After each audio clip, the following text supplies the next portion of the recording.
Hello, I am David from the 3 R's channel. Today I'm going to make a class and a half fighter rogue in Castles and Crusades on Fantasy Grounds.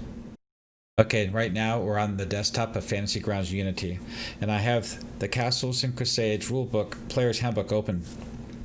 And in the appendix, there's a section for class and a half and multi-class characters. So I was thinking today that we could make a fighter rogue. In the appendix under optional roles, there is an outline of the class for class and a half to create a character. In the character I'm going to create today, the prime is going to be a fighter, and the secondary supporting class will be a rogue. So let's go ahead and start there by creating a character. Okay, so we're going to call him Fenzig, and we're going to keep him human to make it easy. And we're going to type in fighter, then slash rogue. That has to be all typed in manually because you can't drag that in. And then we're going to start them at level 1. And that's me. And we're going to go ahead and figure out how many experience points it takes to go up a level. So if you look at the appendix, you see that it takes full experience points to get to level 1. And then half the experience points to get to level 1 on the second supporting class. So let's go ahead and open up classes here, and we're going to bring up fighter. So fighter, at the very bottom of the article, shows that at first level you need 2001 experience points.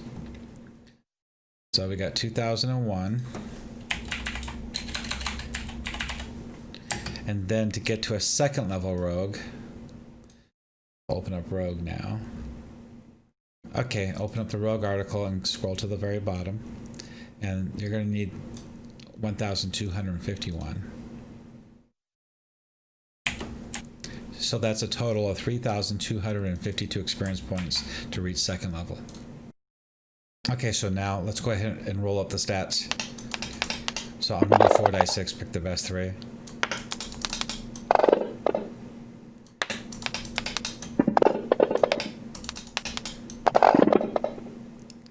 I might be doing fairly well here. That's amazing. Look what I rolled. So let's go ahead and put that into the character sheet here. So when it comes to creating a character, the requirement, as it shows here in the article, let me see if I can't make this smaller so we can fit it on the screen here. Okay, now that I have my stats, I have to see what's required for my primary attributes.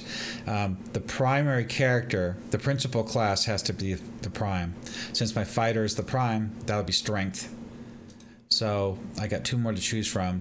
Since I'm going to make a rogue, I'll go ahead and make that second one as dexterity, and the third I'll make it wisdom.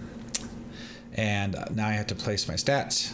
And I think I'm going to go ahead and put 18 on strength. I'm going to place a 17 on dexterity, and I have a 15 and a 13 left. I think I'll put 15 on constitution so I can get bonus hit points.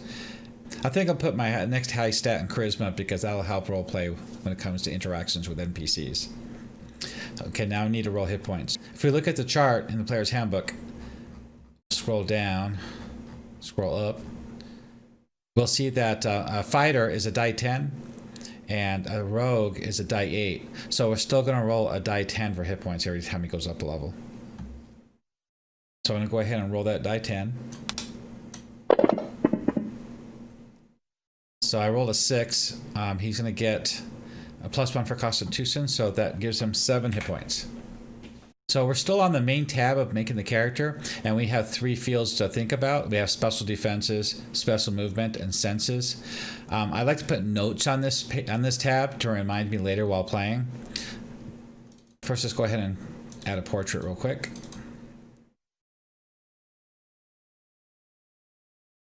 We'll add a portrait of a fighter thief. That looks good to me. If a rogue is combined with a class proficient in heavier armor, they can wear the armor with up to a base of +3 to armor class without any penalty to their class abilities. Penalties are determined by the value over a +3. On the main tab it says his level is 1, but for us to keep track of the levels of the rogue as a second class, we have to use this chart in the player's handbook, so we probably should notate that on the main tab. I would probably put this under class. So I'd go apprentices 0 there, right after the rogue on the class field. And that will help remind you of what level the rogue is. So back on the abilities tab, now that we have that out of the way, we have to look at the fighter abilities. So at this point, go back to the fighter article, and in the top left-hand corner, drag that icon to the abilities tab and let go. This will drag all the abilities from the fighter class to your character sheet. We need to do the same thing with rogue now. So you take the rogue, drag that over, and it's going to list many things. But unfortunately, since he's level 0, he does not get these right away until, if you look at the sheet, if you look at the chart in the player's handbook, the rogue does not become level 1 until you're a level 2. So until then, a lot of these things that say level 1 do not apply. So at this point, I think what I would do is I leave this the way it is, because on the left-hand side, the fields are numbered of what level you get those abilities at. Like, for example, combat dominance is level 4. So it's not like you're going to use that ability right now until you get to level 4. So you can treat all these level 1 abilities the same way. In regards to the abilities that the rogue got, the rogue is level 0 at this point, and these abilities are not in effect until the rogue is level 1, as it shows on the left-hand side of the abilities tab. But the special rule is starting class abilities that involves an attribute check are made with a +0 to level bonus. That means you do make those ability checks. It'll be +0 to your level for the bonus instead of +1 like normal. 0 level characters do not get class abilities that do not require an attribute check until first level. So let's go ahead and review the rogue abilities here. So as you can see from top to bottom, the first one is back attack. So because of that rule, the rogue cannot perform a back attack and becomes first level in rogue. That means it'll have to be a second level to get to that ability. And same thing with thieves can't. Of course, this is all subjective to the CK running the game. Personally, I would probably let the rogue do the back attack. Okay, so that wraps up the abilities tab. So the next thing we have to do is go to inventory, because we need to purchase armor and weapons. I'm not doing a full character creation here. I'm just going over the vital things that you need to think about when you're making this character. When it comes to buying items, there's many things you need to buy to go adventuring, but we'll skip those parts. We'll just cover the weapons and armor. So we'll have to go ahead and bring up items for armor. In the library, go to the player's handbook and click on equipment list, and then click on shields and armor. This chart will be easier to navigate to figure out what kind of equipment you can use, because it shows the AC. So +3 is the maximum that this character can have without taking penalties wearing armor as a rogue. So it looks like he can wear up to hide and laminar armor, and ringmail and studded leather. So we're going to go ahead and stick with studded leather, considering ringmail is heavier with a EV of 4. So we'll go ahead and purchase the studded leather and bring it over to the character. There we go. And we'll make sure he's wearing it. And as you can see, it automatically calculates the encumbrance below. Let's go ahead and populate the treasure section.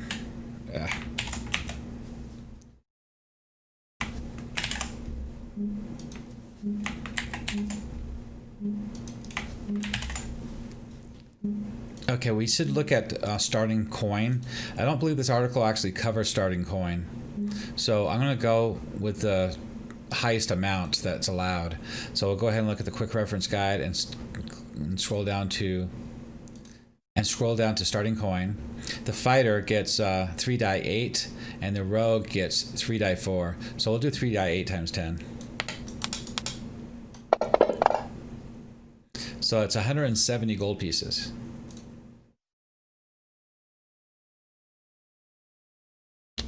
There we go. Perfect. Okay, let's go ahead and look at some weapons here. And we'll look at the same chart again. So this is where it gets a little interesting, because we have to figure out what he can carry and what he's allowed to use. So if we look at the character of Rogue, if we look at the class of Rogue, we see that he's got a definite list of weapons he's only allowed to use. but the fighter has a list of any. So we can go ahead and choose any kind of weapon we want. But we have to take special consideration with sneak attack. So let's go ahead and look at that. The rule that we're looking for when it comes to back attack is a rogue must use a close quarters melee weapon. This weapon must be shorter than the character's arm. I believe with a human, I would say 24 inches at the most, so 2 feet. You would have to do some research to find out how long these weapons are, because they don't state that in the weapons guide, but we can just guess for now. I believe that would be a short sword or shorter.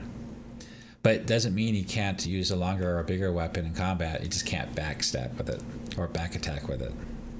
So let's give him some interesting weapons you can choose from here. We're going to make him more like a Conan character. So the first thing I would like to give him is a Bastardsword. So I'll scroll down to Sword and bring over Bastardsword. Okay, so we're going to go ahead and equip that. It's equipped. Then we're also going to give him something really nice to backstab with. So a short sword is interesting because that's a die 6, but so is a dirk. And a dirk,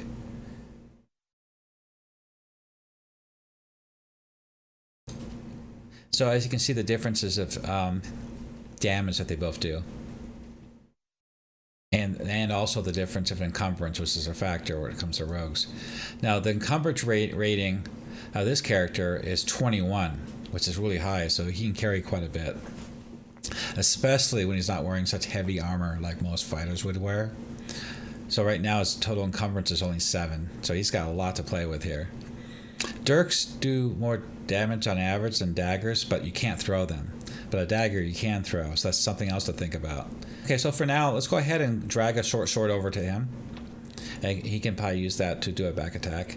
And we're also going to go ahead and drag a dirk over. And also a dagger.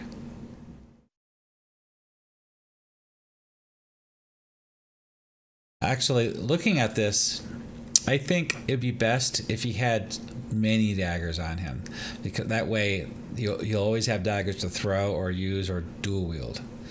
So let's go ahead and give him 3 daggers. And let's go ahead and get rid of the dirk for now. Okay, since he is a fighter thief, we definitely need to give him some kind of missile weapon besides a dagger to throw. So I would think, based on how much money he has, he probably can afford a longbow or a crossbow. So what's interesting between the two is you have to stand up using a bow, but you can lie prone while using a crossbow. And as a fighter thief, the kind of things activities he performs while adventuring, it's quite possible that he would like to maybe lay down. He'll get cover from laying down and support for the crossbow. So I'm going to go ahead and give him a light crossbow. There we go. And it's equipped. So he's still doing pretty good. His encumbrance is already up to 16, actually. So if you get a backpack and some belt pouches and you can stuff those full of things, that will not count towards your encumbrance. You'd be doing pretty good. Okay, the next thing we need to do is go to the combat tab. The combat tab already has predefined all the weapons that you actually added to your inventory. So the crossbow, we have to buy some bolts for it. So let's go ahead and give him 10. We'll say that he bought 10 and there's 10 in his inventory. And there's nothing in that. By default, that weapon is ready to go here in the combat tab. The dagger is ready to go because it has a melee version and it has a thrown version. So we have to put some ammo in here. We know he has 3 daggers, so he can throw up to 3 daggers, 1 per round. And the range is 10 for short. Medium is 20 feet, which is -2 to hit, and range 30 feet is long, which is -6 to hit. So the short sword is also ready to go by default. The only thing we're going to have to adjust is the Bastardsword. But because, if you look at it, the Bastardsword does die 10 damage if used one-handed. But as what Conan would do, you got to remember this fighter does have an 18 strength. He would often use it two-handed in the thick of battle. So it would be doing die 12 damage. So we need to go ahead and make a version of that here. So we'll go ahead, edit the list and add an item. And we're going to type in bastard sword two-handed.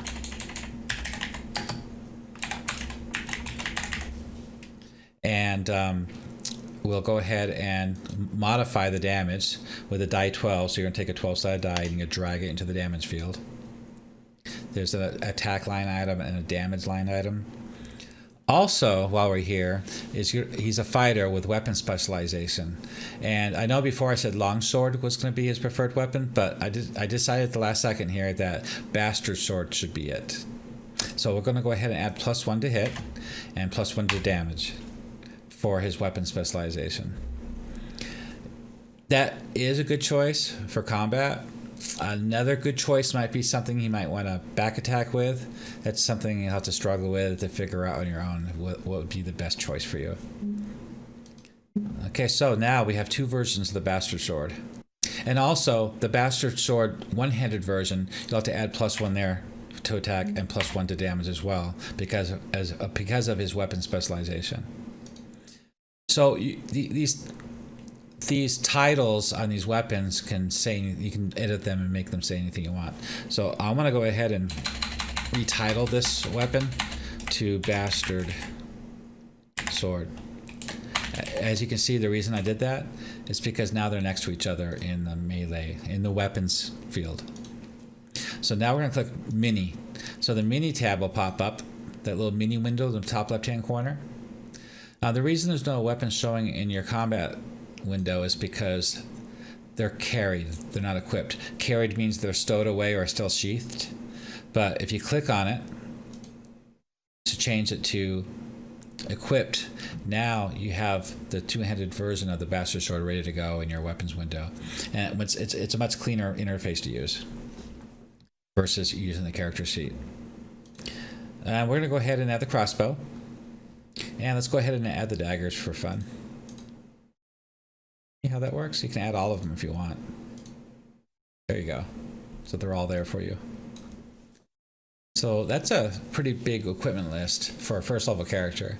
And they can grow quite a bit actually, depending on what magic items they find or other equipment they find. You could also add some custom things.